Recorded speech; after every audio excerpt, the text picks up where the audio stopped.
Hello, it's Mary McGuire here, bringing you tips and ideas to help you through the COVID-19 situation.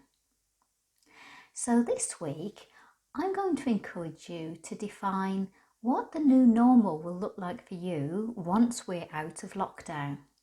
So we're hearing a lot in the press and in social media now about the new normal, that somehow the life that we had before we went into lockdown isn't going to be the same as the one that we had when we come out of it.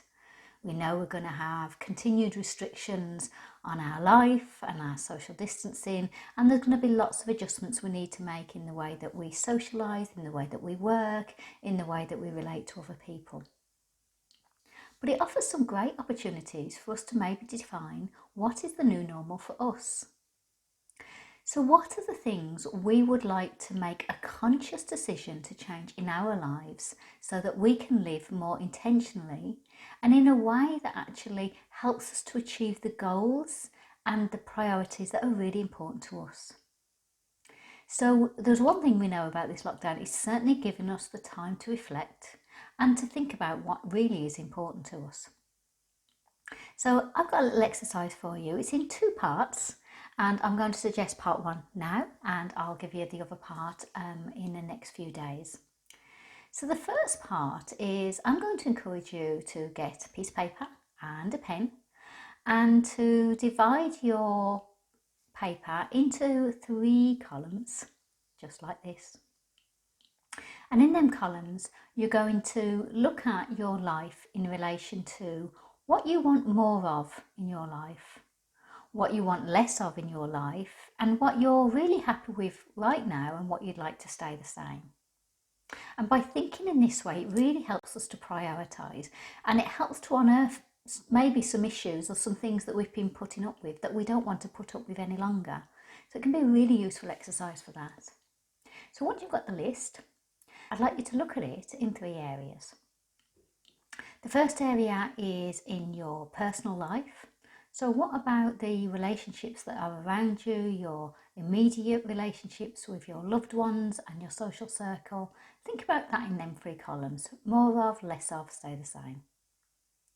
Then think of it in terms of your work or career. What parts of that would you see that you want to stay the same, or you want to change, or you want to develop more of?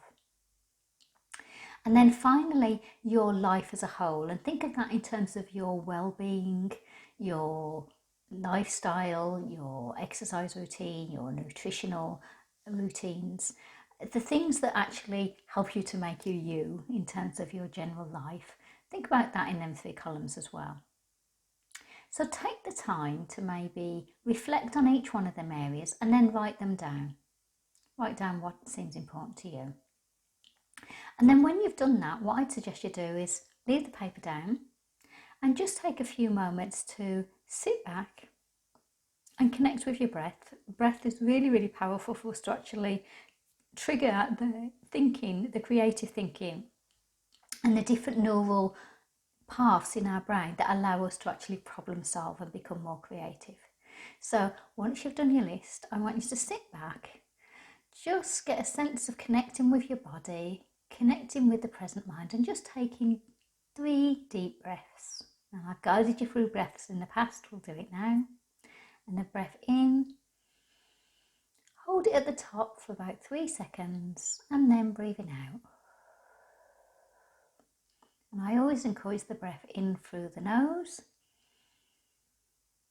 holding at the top, and out through the mouth. And that way we allow the parasympathetic system to kick in, that allows us to lower our cortisol levels, and as I said, it kicks in the more creative thinking. So I'd encourage you to do that 3 times maybe. And then before you finish the exercise, just go back to the piece of paper and write down anything else that's come up from that few moments of breathing and mindfulness. Anything else you want to change, or any other general comments you want to make about your life that you've had insights to. And just have that as something you can use as your future reference as we go forward. As I said, I've got another exercise, a part 2, that will be coming the next few days. Hopefully you'll find that useful. I'm wishing you a great day. Stay well, stay focused.